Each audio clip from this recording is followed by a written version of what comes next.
Hey, White Sox fans. Oh, we're back. Baseball's back. Later today, the White Sox are playing baseball. We don't have to pretend, speculate, get angry, sweat, cuss, spit. It's pregame podcast number 4. Yes, the other 3 were last season. This is the first of this season, 4th in the series. White Sox baseball coming up today. Split squad against the Cubs. One game is even televised, which is going to help one of our writers here. The Vox Media LLC Consortium presents South Side Sox Podcast, Pregame Podcast. And guess what? I've got 2 of my very, very favorite South Side Sox writers with us. Back roll. A long delay. She was unavoidably detained for podcast for many a time, but is back writing a really terrific piece linked in this podcast post. Welcoming us back to the baseball season. It's Hannah LaMotta. Hannah, welcome. It's nice to have you back. Hello. Thank you. I know it's been a while, but this couldn't be for a more perfect day. I'm so ready, so excited. So we'll see. Well, it's 2022. We'll put all that 2021 stuff behind us. You're back. Yeah. In a year, it'll be quicker than a year. That we can look at it that way. The other guest, she doesn't fit, so I really got to call. She's got a different name for this podcast. Please welcome our former labor beat writer. It's Kristina. I think I'm going to call her Kristina Airdietta. She fits. So Airdietta, welcome. Help yourself to the antipasto plate. Some prosciutto there. Got a little mortadella. Fine selection of cheeses and of course meats. I'm not partaking, but of course there too. Please feel free in between questions to partake and welcome. Thanks. Yeah, I'm really excited. We've been waiting forever for this. Like switching from the labor beat to actually switching to writing about games and real baseball. Good stuff. So yeah, hopefully we'll see some action maybe today in the market, but we won't go there, Brett. We won't go there. Yes, we're keeping it. I'm just excited to see everyone play, and see some of the younger guys as well. So it should be good. Yeah, I'm excited.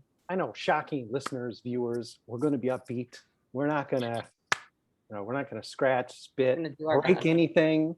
My laughter won't be derisive. It'll just be out of sheer excitement. Okay, let's just start it off. Baseball is back. It captures the spirit. Let's just get into the spirit of what Hannah wrote. And it is just, we're excited to be back. Just how you feeling knowing that we're right on the edge of finally like 6 months of baseball, 6+ months of baseball. Well, that's why I kind of wanted to write it, because I specifically talked about how a week ago we didn't even know we were going to be here. And I think that we all need to just be really, not to get too deep, but like blessed and thankful that this all happened so quickly and we're back and we're playing the full 162 games.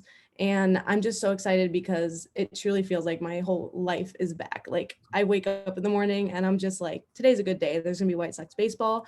And, we're gonna have a busy, long 6 months, but I wouldn't have it any other way. I'm super excited. And that's why I wanted to write more of like I've had that story in my mind for a while, because I was like, the world just needs to hear about baseball again in a positive light. There's been so much going on and it's just been a lot of complaining, a lot of, fighting. So I just wanted to write something, upbeat, just, I know it's not technically the start of the season yet, but just having baseball back on my screen, doesn't matter what it is.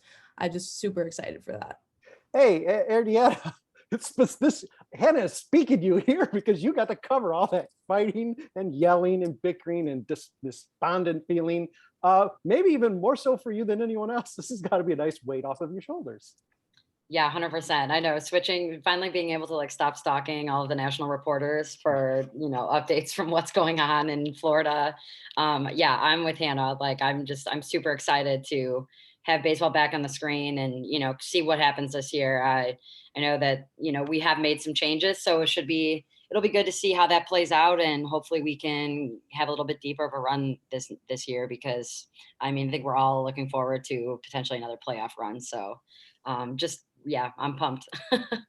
What's fun about Hannah's piece is it really steps you through the ballpark experience, and she flashed on a number of different scenes. And Kristina, you also, I think, had tweeted out, hey, in a month, I'm going to be watching the White Sox, freezing my butt off, I'm going to be watching the White Sox. So the question is, for both of you, really, what's the one thing you miss most, or the thing that your senses, once it could be entering the park, could be approaching the parking lot, it could be first pitch. What's the one thing that's really going to make you think, it's going to give you the goosebumps?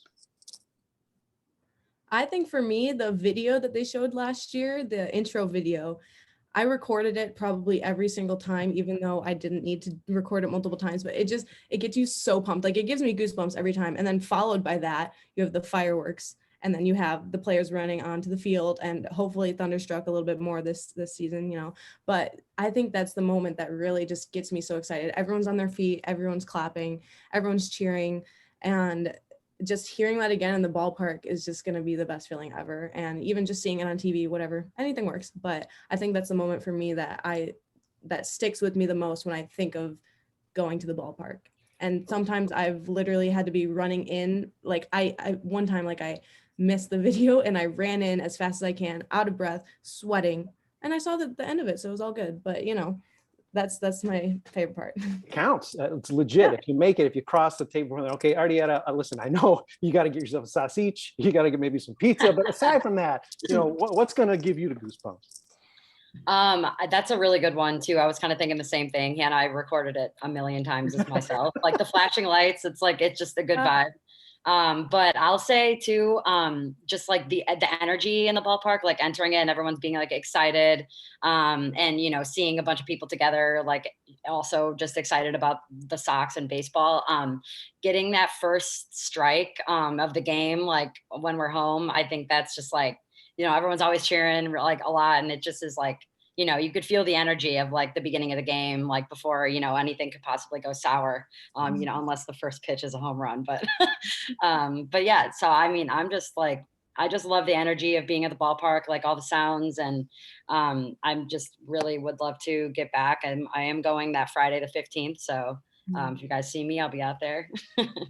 Yeah, I mean, that's one thing. I mean, certainly for opening day, maybe by the time you get there, Kristina, maybe not, but the idea that certainly opening day, no matter what the prospects for the season, Lord knows we've seen a lot of rough prospect seasons in the recent past, but now, I mean, certainly for opening day, hopefully for every game, but opening day, there is that excitement, playoff atmosphere, everybody's on their feet. It's probably a packed house where people are trickling in late, but people are hyped because, there's no time, even when you have a feeling there might be 100 loss team, that's a moment where it's like, hey, nothing's happened yet.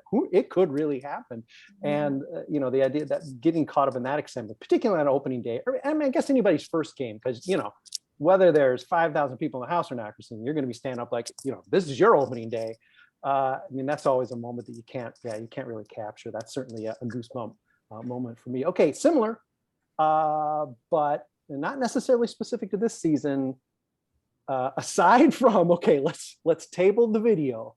What's the ritual? You get in the park, you get to the park. What's something you're always doing, or something you're excited to do, or you feel like maybe you're jinxing something you don't feel right if you don't do? That's a good one.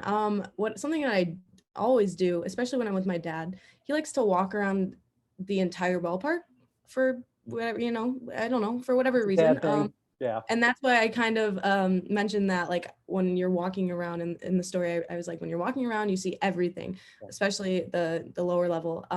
He likes to do that, and we get there super early, and he doesn't like to sit and wait for an hour in our seats. We get there early, we always do something, walk around, and I think that it doesn't feel right if, I don't do that for the most part.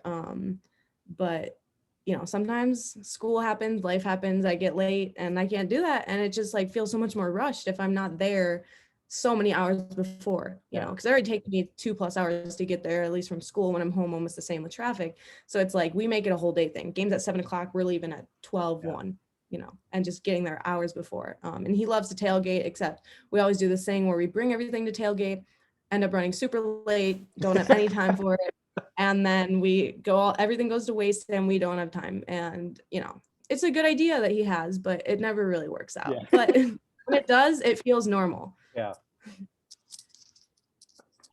Yeah. I'm trying to think. I honestly, usually it's like get there and try to, figure out if I'm not sitting in like the same section, like I typically am like in the outfield or something. I don't know. I like to walk around too. So I guess that makes me a dad. But but I do just, like you said, like your dad enjoys, I like just being able to like walk around and, seeing different people and just like, and you always have to stop and get a beer. That's usually high on the priority list. Cause like it has to be. Soon, Hannah, soon. I was gonna say, I know. less than a month and you'll see me. That's been you know how many times that image has been in my head, me chilling at the game, holding a really expensive beer and just enjoying life. I'm so excited for that. It's expensive, but it's a great expensive beer. It's worth it. It can't taste any better anywhere else than at the ballpark. All right, I got a few. Let's see. And I'm not the fan that you two are, so at least not any longer, but certainly with my dad, playing catch Armour Park before the game was a definite. He's another guy, Hannah, you got to leave like the day before. Yeah, they don't let you in the park until, but because you're not like a tailgate guy. Elotes, got to go get elotes. But then he's another weirdo. Okay, here's my World Series story. First game of the World Series. He went to 1959. So this is obviously the first World Series you can see. I've obviously never been to World Series with my uncle. Get in the park, of course, we get there, we're waiting. We're not going to be late. We get in the minute they open the gate. Uncle immediately go to we're coming up the concourse. It's like the most awe-inspiring ever because like World Series is happening here in a few hours. Holy cow. All right. So we go right to the field. The Sox are warming up right on the side where we came in. So we're just going, wow, we're listening to, and you can't hear anything. There's no noise, not going bananas yet, right? So you can just hear the ball smacking in the gloves, a little bit of noise, a little bit of jabberjawing going on. But we just walk right to it. My dad's not with us. He's got to walk right to our seats. It's like behind home plate. They're nice seats, Nancy Powell seats, but walks right to our seat for some reason. No, not awestruck at all. And then I see him over there, and he's like mad that I didn't do this weird ritual with him. Like we got to go to our seats to touch them to make sure we actually are going to be able to sit there, and then we can roam. Anyway, he's a weird fella. We don't go to many games anymore. That is interesting, but everything's different for everyone. Yeah, so I guess he cuts against the dad game, but then he's also a restless guy. So I don't really understand the whole thing. Like, no magic for me. It's just going to be, we got to make sure our seats are still there. They didn't rip them out. We will get to sit. Maybe he really needed to do that. I don't know. I guess I'm just a trusting sort. The seats were there. Anyhow, okay, we're going to take a little different twist here. And you're both going to have different answers because, of course, Kristina is making her debut today, actually writing about games and not labor garbage. So she hasn't really broken that tape yet. But Hannah, you've got a year under your belt. You were our Sunday recapper last year, and you recapped in a lot of different scenarios. I think I recall writing in an airport, writing at the ball game itself, not at the press row. Oh, sorry, White Sox, don't extend us that courtesy, but writing from the seats. Wow. What was the experience like? Sort of a first year thing, and sort of getting a chance to do that. Yeah, it was amazing. I could actually remember. So I wrote in LaGuardia Airport in New York. I wrote on a boat with a hotspot. I was fishing with my mom and dad, and I wrote in the 500 level seats, of course, 500 level. I've written a lot of different places on vacation, but I enjoy it so much because it's like, I already am watching the game and I have so many opinions, and I just get to, I get to write about that, and I get to write about the game. And, sometimes it's a really, I'm so excited to write. Sometimes I'm angry and I'm just like ranting. But overall, honestly, I love it so much. It gives me something to look forward to every single week. I like having that set, like, okay, this is my Sundays to do this. I planned everything for the most part around that because I enjoyed it so much. I was like, oh no, I gotta watch the game. I'm gonna write. It was surreal for me, and it still is because, I was 19 at the time. I'm only 20 now. So to be 19 and be able to do that, I'd always, talk to my friends or talk to people about baseball, and they don't care. They're not baseball fans, but to like actually talk to people who care about baseball and feel heard. That's all I wanted growing up. That's still all I want as a woman in sports. And I just like feel so blessed for that opportunity and so grateful for that. And that's why I think I was the first to come to you and be like, hey, can I please write weekly? Yeah, like I wanted to make sure I had that secured because I was just so excited. Like it feels like these last 6 months, it was part of my routine every single Sunday for 6 months.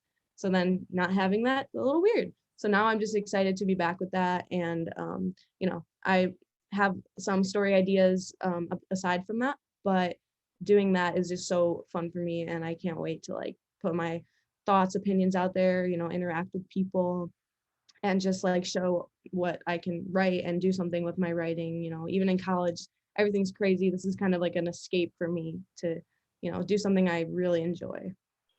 All right, Airdietta, LaMotta's thrown the gauntlet. Let's see. Sorry. You got plane, you got a boat, you got all different spots at the park, hot spot, whatever. I mean, not a challenge, but a challenge. Now, what are you looking forward to? I mean, this is still fairly, new to you. We're still our relationship, even though you just jumped right in. God bless you for it. Eternal gratitude for what you Took one did. for the team. But yes, definitely took one for the team. But looking forward to something that's going to be more pleasant. Yeah, 100%. Like I have like no experience writing like at all. And, I always like Hannah said, like my friends, they like baseball and stuff like that. But like, I can like talk someone's ear off and they'll be like, all right, whatever. Like, I don't care who they're going to sign in the 30th round of the draft. Like, you know what I mean? Like, whatever. So yeah, it's really exciting to, like you said too, Hannah, interact with others. I think that's also just like the cool thing about, media nowadays, that like, it's really easy to interact with other people. So yeah, like having people listen and like, even if they like medium care about what I write is pretty cool. Especially since like I have never written. And so this is really new for me. So it's like, if, when people are like, hey, like, this is really cool. I'm like, oh, sweet. So I'm really excited to, shift like and actually write about like the games, considering I watch majority of them already, since they take up all of my time. So yeah, being able to actually do something and like with the time that I'm spending watching the White Sox and complaining about them or tweeting about them, like I can actually put words into something that people actually read. Maybe they'll read it, if not, it's there.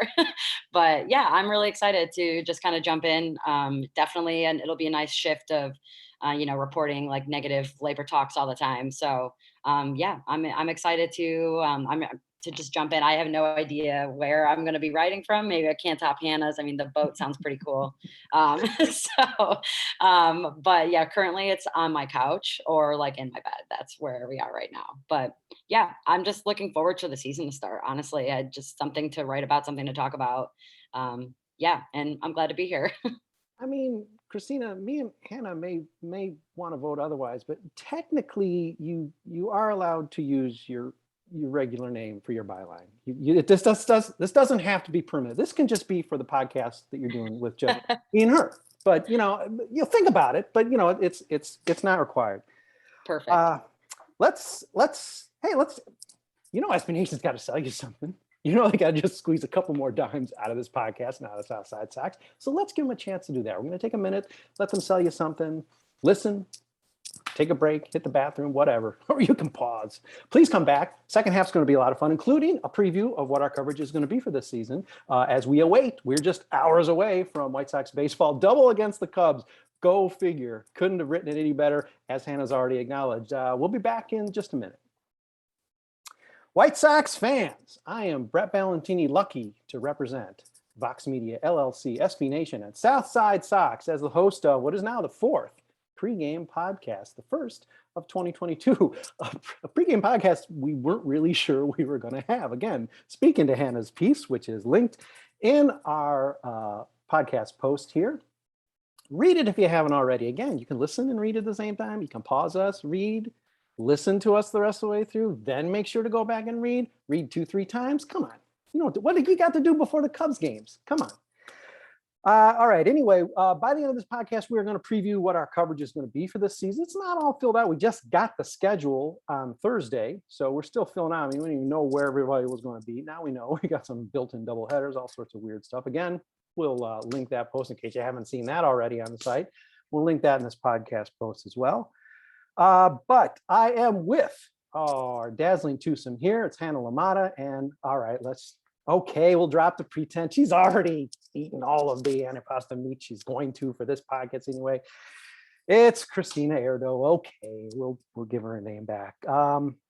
I'm going to just throw this out there. Don't know exactly how much time we'll have her in the second half, so it can be a combo or one or the other. I'm just wondering if either of you have favorite spring training moments you can think of, or if you don't want to talk about spring training because it's pretend games. Favorite Cubs moments, because we got 2 against the Cubs coming up today. Weird, but those are always packed with excitement. Some favorite moments either way. So last year I went to my first Crosstown Cup game. It was amazing. It was super last minute too. I think it was a Friday game. I was still here by like 12 o'clock that day. It's a long haul for me. I got the tickets, went with my friend, and that was the football scoring game, 17-14. That was an insane game. Like, that has to be one of my favorite games I've ever seen.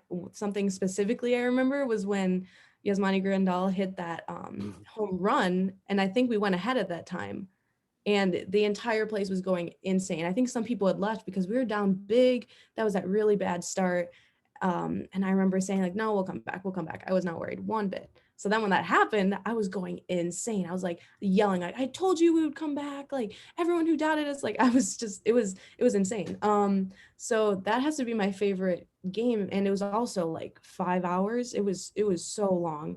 And that game, Yaz just kept going off, and he just kept hitting home runs, RBIs, everything. It was insane. I can't remember, Hannah, who recapped that. It was either Jackie Crestel or it could have been Celeste Rodonio. And in that case, I'm remiss. Come on. There's a paisan right there. She should have been involved in this podcast. So that's a party foul on my part. But yes, whoever did write it, it was brilliant. It was obviously that game was built for a very entertaining write-up. And the challenge is to take the 2-1 games that might be a yawner, or even the 7-1 runaways, and make them pretty entertaining. So, the gauntlet can be thrown sometimes because it can be a challenge. Kristina, Crosstown, spring training, something jump out at you that's sort of a favorite as we go into seeing the start of the 2022 season? Yeah, I'm gonna go Crosstown too. Actually, I'm also gonna go last year. So I had gone to 2 last year, one at Wrigley and one on the South Side. And I actually went to the only game that we lost, so that was cool at home. But I also went to the first, I think it was the first game at Wrigley, and that was the one where we were up 4-1, and then Kimbrel came in his debut against the Cubs, basically. And gave up. Just made it into the basket. Yeah, RIP. Gave up the 3 runs, tied it, and then it was just bad news bears. Honestly, majority of the Sox fans around me left because in the 9th inning, they had gone up or whatever. I think it was 2 runs, and so it was me and this other guy a few rows away, and we were just getting annihilated in the stands. Everyone was heckling us. I'm like, oh my gosh, this is couldn't be more horrible right now, especially since I was with Cubs fans. And then, Brian Goodwin, clutch home run. That was amazing. There's in the clip on TV, you could see 2 people just jumping in the stands in the outfield, and everyone else was heads. And it was literally me and the one guy. Yeah. And so that was really cool. But that was just an electric game, especially since we came back and it was at Wrigley. So it's kind of like a slap in the face. No offense to any of my Cubs friends listening right now, but also offense. That was just electric. I'm so excited to get that kind of feeling back, whether if it's against the Sox what's against the Cubs or, anyone. Games like that, they just really hone in on why you love the sport so much, even if they are really demoralizing for a brief period of time. Yeah.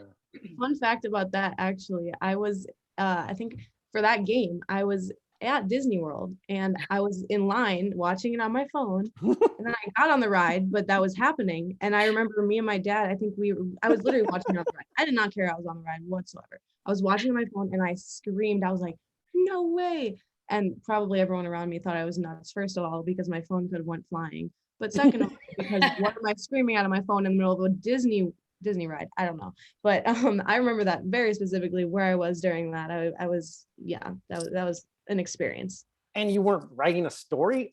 Okay, I know, whatever. right? Sorry. Man.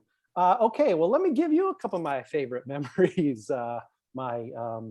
young guests. One will predate one of your birth's existence on this planet. Probably my all-time favorite is Carlos Lee's walk-off grand slam. I was at that game. The beginning of that game, it started really ugly. David Wells, who was not a very inspiring figure for the White Sox, tried to field a ground ball, like busted his back, limped off. You know, that guy was a loudmouth for the White Sox. He's sort of such a jerk to the teammates. So, you know, he sort of wanted to get that guy gone, and he obviously wasn't going to do anything for the team. And then, you know, whatever the comeback was, I don't even remember the travails of the game, but you know, you can't really beat a walk-off grand slam. That was pretty cool. I wasn't the hugest Carlos Lee fan, but you're going to be a huge Carlos Lee fan when he pulls that. I was at the punch game too. I mean, that's probably the only single inning, and I've seen a lot of games, and I've even yelled. Not supposed to. I've yelled a couple times in the press box, but that's probably the only time within a half inning, probably without even an out coming off the board, I probably went from full-throated to hoarse, because man, was there some screaming going on, seeing all of that unfold in front, probably getting sunburned to hell in the process. But those are certainly a couple favorite Crosstown memories. And I'll throw out a spring training. The only time I've ever caught a baseball at a game, covering a game on the roof in spring training, ball got hit up to me. What was I going to do? Not catch it? Drop my BlackBerry, which, by the way, because I couldn't get any coverage from the crap netbook, whatever Comcast gave me back then. I was writing the story on my BlackBerry, because why not? They got to have something, you know, MacGyver it. Got told that many times, MacGyver it. Dropped the BlackBerry. I probably lost the story, whatever. Who cares? Spring training, right? Caught the ball. On my birthday, caught the ball. So pocketed that. Well, still the only ball I've ever caught at a game.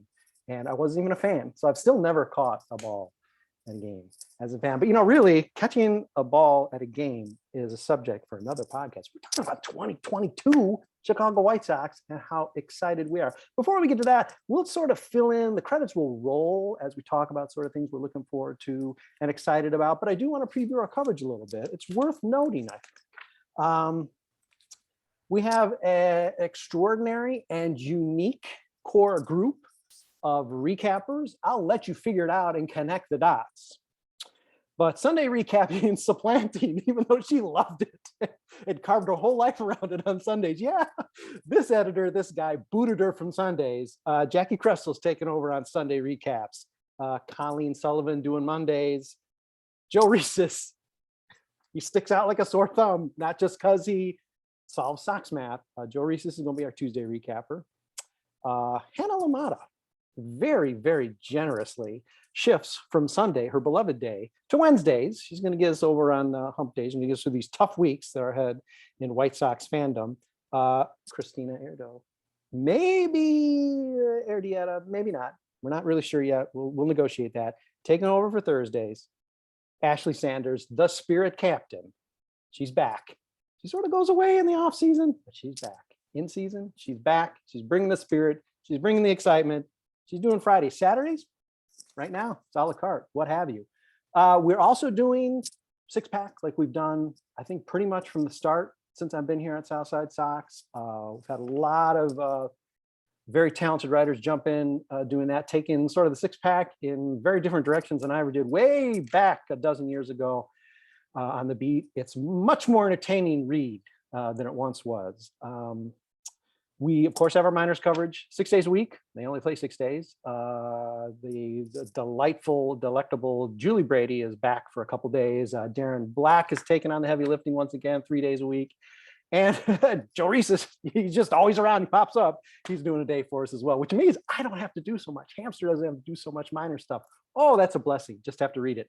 We're also going to do stuff like we did last year for the playoffs.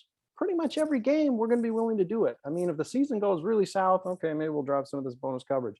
But some of the social media reports we did, Colleen Sullivan did them last year for us. I want to say Crystal O'Keefe did as well. I've done them in the past where I was calling them like tweet storms, but really it's just taking a social media temperature of the game. It's mostly just sort of copying tweets in, but it's just sort of a fun, sort of a different angle to the game. Allows for some highlights, some snark. Some jokes, a lot of jokes. So we're probably going to do that most games. If people fill out the schedule, we'll do them every game. And then, of course, we're going to be doing next day columns, written that night, but, it's going to be published the morning after, sort of look back on the day before. Maybe it was an off day, look back at, look ahead to maybe a series. We got a number of people doing those as well. We had those going on during the playoffs. Again, people took them in very different directions. Jeremy Carl did something that's sort of like, hey, the White Sox don't suck as bad as they look in this ALDS. Really, honestly, they don't. Zach Hayes took a very analytical thing, broke down 4 different, whatever stuff I can't even make sense of. I got to read it a few times before I really make sense of it. But again, that's going to be sort of a grab bag type of thing as well. So really, we're probably putting out, 4, 5, 6 different stories every night. Where else are you going to get that, people? We got a great crew, talented crew. It's burgeoning. We've got people like Kristina Airdo just joining us, saying, hey, yeah, I'm throwing in. I'm going to do some of that social media stuff. I'm going to do some of that recap stuff. She's in. So that's what you have to look forward to. We don't really have the schedule completely filled out, but we do have some permanent spots. I did want to at least roll out the recappers because, hey, it's sort of unique. And I hope that you will enjoy the uniqueness of it. And if you don't, hey, there's other sites to read, so go read them. All right. Okay, as we're winding up, Hannah, Kristina, let's just talk a little bit about, without getting into specific personnel or whatnot, the sorts of things, maybe the most important thing you need to see from the White Sox this year. What's the thing that maybe concerns you, or what's going to make you feel pretty good about the direction the team's going once you sort of see it? Maybe offense, pitching, bullpen, Tony La Russa. I'm not sure which, but what is it? I'm very excited to see this new bullpen because Kendall Graveman was a very good addition before the lockout. I think a lot of people kind of forgot about that, actually. And then you add, Joe Kelly into there as well. And I think that the most important thing this year for the team is to stay healthy, because there was so many times last year where we saw people in and out for months at a time. It all started with the, Eloy spring training, and then, then came Magical Robert, and it kind of just, it was insane, some of the lineups we were seeing being pulled out there against these good teams. But I think that the potential that this team has as a fully healthy lineup is insane. Even if we aren't to acquire anybody else, I think that we can fill those holes. I think that there's a full season of Luis Robert is going to be so exciting. I'm so excited for that, because he, just seeing what he displayed last year in the postseason and when he came back from his injury, that wasn't even his full potential. Now he has a chance to show that full potential fully healthy as well. And I think that's just the most exciting thing for me, is to, see what this team can do with what they have and see what they can do after a long rested winter, ready to come out with everyone ready to go. And some of the rookies, turning into more developed players as well. Yeah, Hannah, really, let's take the Luis thing. I mean, this is a year we've never seen a full season from Luis. This is a year to see if he will give us full seasons, because he can't this year. At this point, we got to say, all right, like Rodon last year, we had an incredible 2/3 of a season. We should have it back for this year, but we're staying positive. But hey, okay, 2/3 of a season of Luis Robert is, I'll take it and pay him what he's getting paid. But it's important to know whether you need him for 162, which means he's an MVP candidate, or a guy it's like, when's he coming back? We need him. Okay, Kristina, stuff that maybe you need to see or are looking forward to see. I'm looking forward to see how Kopech switches into the starting pitching role. I think that he could be phenomenal, especially, as he continues to work more, get more innings in. I think it'll be really great. There's so much potential there. I'm also going to stick with the pitching, just because that's what primarily we've spent a lot of our money on in the last 2 years. I think that the addition of Joe Kelly and Kendall Graveman, which I totally forgot until the other day when I was I looked at the list and I was like, wait, he's here too. That's pretty cool. If we have these guys and they're talented, we might as well use them. So they're here. I am just looking forward to see how they will all pair up in terms of, I hope Bummer comes out and stays hot like he was last year. That was a phenomenal turnaround. So there's so many pieces that need to click into place too. Luis Robert, it's a big one on my radar too. Him and Eloy, we haven't really seen yes, we did have Eloy before, but he's back, he's healthy with the full team. So I'm just hoping these younger guys are able to break out. And I really do think there's so much potential there. And then I'll also add into the mix Dylan Cease. I think it'll be really great to see him, in the rotation and see how he's developed even further as a young player, because him too, like the potential is just like off the charts. So it'll be really great to see how they all mesh together. Hopefully, like Hannah said, that they could stay healthy. And then my last thing I'll say is hamstrings, extremely important. I need to see a lot better production from the hamstrings, but we will see. We will see. Okay, I admit, as the host, party foul on me. I'm ignoring our own pronunciation guide. We have reverted back to the proper Luis Robert pronunciation, and yet I'm the one leading us into the improper pronunciation. Apologies, Luis. Apologies, Chicago White Sox. Oh, come on, you weren't doing it. We're the ones that are putting all the diacritics on the guys' names before you were even doing it. But that's okay. You can look at our paper. That's fine. You copy. It's cool. We share here. We share. Okay, this is a quick answer, but I need it from you both. Are you going to enjoy the Chicago White Sox in 2022 in spite of or because of manager Tony La Russa? Hannah. Yes. That's fair. Okay. That's the right answer. Hannah has already punted. So Kristina, I'm not going to allow you to punt. Are you going to enjoy the 2020 Chicago White Sox because of or in spite of manager Tony La Russa? Probably in spite of, if he treats the bullpen like he did sometimes last year. But yeah, I agree with Hannah. Yeah, good punt. Short and sweet.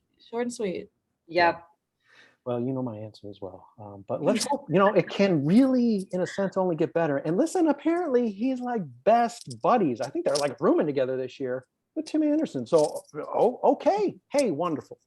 I trust TA, so let's just keep the harmony going on our Chicago White Sox. Okay, listen, can you believe how cool Kristina Airdo was in this podcast when knowing just minutes away, just hours away, as her debut writing games on the Chicago White Sox for South Side Sox? She was cool as can be. That's awesome. Well, we're all on pins and needles. Yeah, it's spring training, but it's 2 games. You don't want to lose 2 games with the Cubs. Give me a break. So really, everybody enjoy. We will have, can you believe it? We will have, for the first time in, I don't know, whatever it's been, 6 months, actual recap. We're not going to do our full Arsenal stuff because, we don't got StatCast jive and all that. So we're just doing recaps for spring training. All right, chill out. Then what else can we do? We're going to max out coverage. And that for now is just recaps. And the first maxed out coverage of the season is courtesy of Kristina Airdo. Thank you, Kristina, in advance. It's going to be very exciting. I hope you have a lot of fun with it. And I'm looking forward to reading it as well. Super excited. Yeah.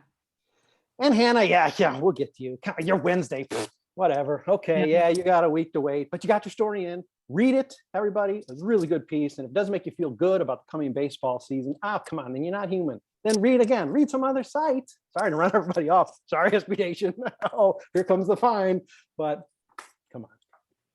If you're not human, you're going to be moved by Hannah's piece. Enjoy it. As always, enjoy our coverage. I hope you do. Without all of you, we're not here. Until the next time, we'll have another pregame podcast soon. But until then, take it easy.